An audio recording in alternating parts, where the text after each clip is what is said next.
Tuesday, December 21st, 2021, Monaco 64, home of alternative economics and contrarian views.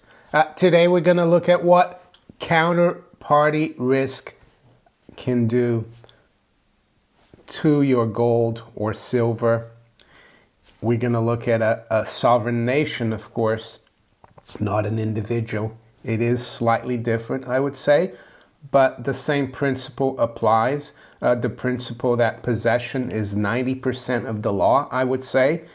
And with that, we're going to look at something that's been going on, a dispute that's been going on for a while now between the sovereign nation of Venezuela and the United Kingdom. And we're going to see how a British Kangaroo Court, and I'm really sorry to kangaroos, it's an insult to use that term for the kangaroos, I would say. A British Kangaroo Court, though, is decided to keep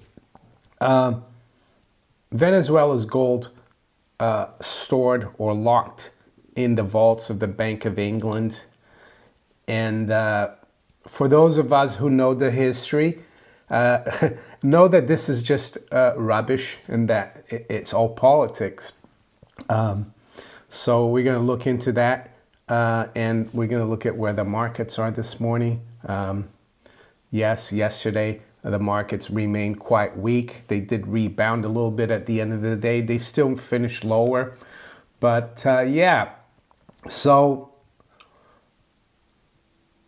the story is UK Supreme Court. They call it a Supreme Court. I call it a Kangaroo Court. Thwarts Maduro's bid to control $1.9 billion of Venezuela gold. Opposition leader Juan Guaido recognized as legitimate president with authority to appoint central bank members. So this is from the FT, of course, and most of the readers of the FT are very pro-establishment, very pro-City of London. But a lot of them are saying, how come then the ambassador, Venezuelan ambassador to the UK, was appointed by Maduro? How come? And I've talked about this before. I talked about this months ago when this was decided. I think they took it to the Supreme Court. There was a London court, of course, that decided against Venezuela, and they appealed to the Supreme Court. It looks like now they're going to go to a commercial court as well. So it's going to drag on. And I noted at the time when I spoke about this already that the ambassador to the United Nations that represents Venezuela was appointed by the Nicolas Maduro government. And here I'm not defending any government or anything, but they are the legitimately elected, according to Venezuela, government of the country. International organizations like the United Nations have recognized them. But this is why I think it's a Kangaroo Court. So the UK now decides which government it wants in power. And this is a big warning to other sovereign countries, especially Brazil and others that have been accumulating a lot of gold reserves this year. I hope they're not keeping those gold reserves, or a lot of them, a big proportion of it at the Bank of England. Hopefully you will learn the lesson that you can't trust the Bank of England. And that's what counterparty risk is. If Venezuela had this gold at home, they wouldn't have this problem. But to keep it with a third party, i.e. the Bank of England, they're having a problem. That's counterparty risk.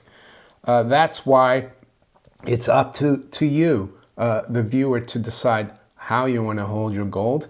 Yes, it is safer a lot of times to hold it with a private vault. But one thing I would say, try to avoid banks like the plague, because they will steal your gold.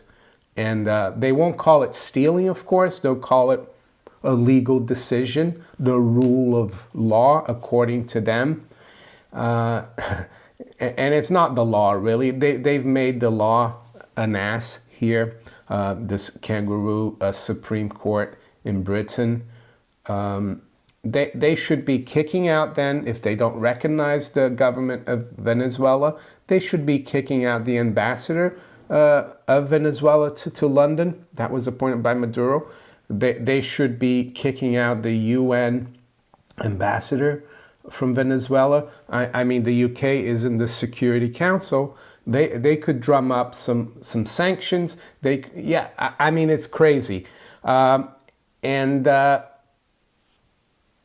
Is it about being right? Is it about doing justice to the Venezuelan people? I don't think so. You just have to go back to 1938 when the Nazis invaded Czechoslovakia, stole the Czechoslovak gold, and the Bank of England allowed the Nazis to take the Bank of Czechoslovakia gold that was at the Bank of England through the BIS. They allowed the Nazis to have that. So whenever it suits them, they will do whatever they want. And of course, being an island, that helps because Venezuela will have a tough time.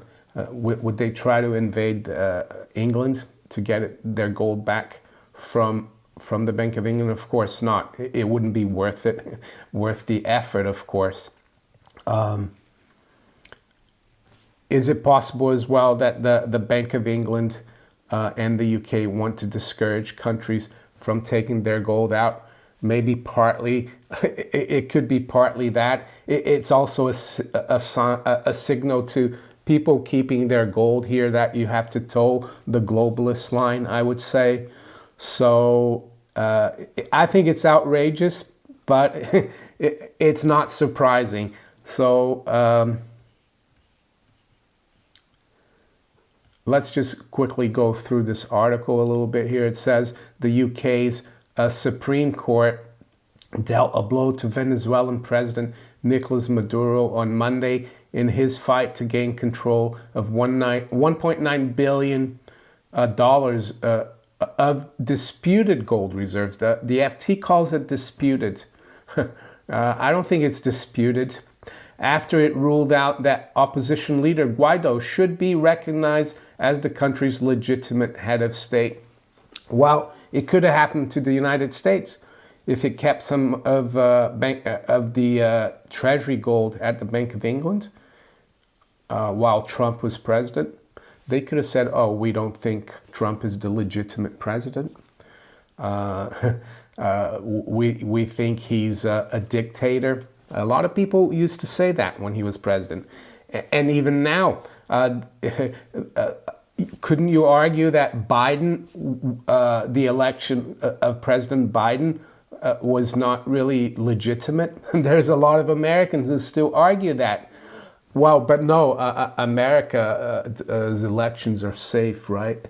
Not Venezuela's. And that's why countries like Venezuela and others, in what you might want to call emerging markets, but I still think they consider it the third world. That's why those people are sick and tired of the dollar system. Yeah, and this isn't the UK, but the UK is tied to the hip with the dollar system.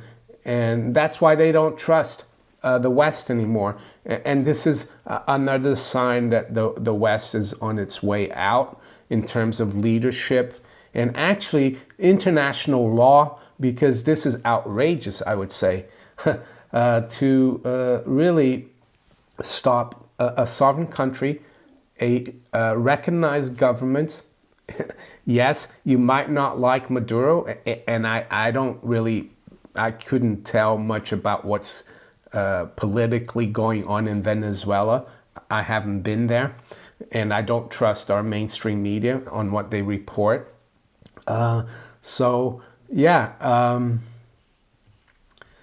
Very interesting. It looks like Venezuela is going to keep fighting. They're going to take it to a commercial court. It says here, Sarosh Zaiwala, senior partner at law firm Zaiwala & Co., representing the Maduro-backed Banco Central de Venezuela. Well, you see, they call it Maduro-backed. No, it's the Central Bank of Venezuela. They're representing the Central Bank of Venezuela. Said, the Supreme Court has concluded that the case must now be remitted back to the commercial court to determine the effect of the decisions of the Venezuelan Supreme Tribunal of Justice, which has declared Mr. Guaido's executive acts of appointment invalid. So you have the Supreme Court of Venezuela. So maybe that's a kangaroo court like the British Supreme Court. So there you go. The lesson for sovereign countries out there: don't store your gold with the Bank of England or the UK. You can't trust them as far as you can throw them. So with that, let's quickly see where the markets are this morning. Markets. It's 10 to 9 a.m. London time. So yes, the stock markets didn't look very good yesterday. When I spoke, they were down about 400 points. For example, the Dow, they got down as far as 650 during the day when the markets opened. They finished down on the day, but they rebounded a little bit. So at the moment, things seem to have settled down. What about gold and silver? Yeah, not surprised to see gold being sold off when the U.S. came in. That happens almost every time, unfortunately. Right now, though, gold is up $7, trading just below 1,800 at 1797.60. High has been 1798.50 and the low 1788. So gold is up about 1/3%. Silver is up about 1.3%, which is encouraging, of course. But we've said many times, and it has been frustrating recently, or the last year or so, for gold and silver. But be as it may, we're at 22.55, up 29 cents. The high is 22.60 and the low 22.16. The Dow future is up 0.5% or 165 points. We're 35,100. I still think the stock market is not out of the woods yet. A lot of people, of course, talk about a Santa Claus rally towards the end of the year. That is possible. But the short-term technical picture looks a little bit negative, but we'll have to keep an eye on it. NASDAQ 100 future is up just under 1% or 137 points. And S&P 500 future is up 0.59% at 45.96. FTSE is up 1% at 72.64. To the currencies, sterling is up 1/3%, 132.45. The euro actually did quite well yesterday. It was up about 0.5% most of the day. Today is up 0.2%. We're just below 113. The dollar is unchanged versus the yen. The dollar is down about 0.1% versus the yuan at 637.66. Aussie dollar is up about 1/8% at 71.20. The dollar's unchanged versus the Canadian dollar, 129.41.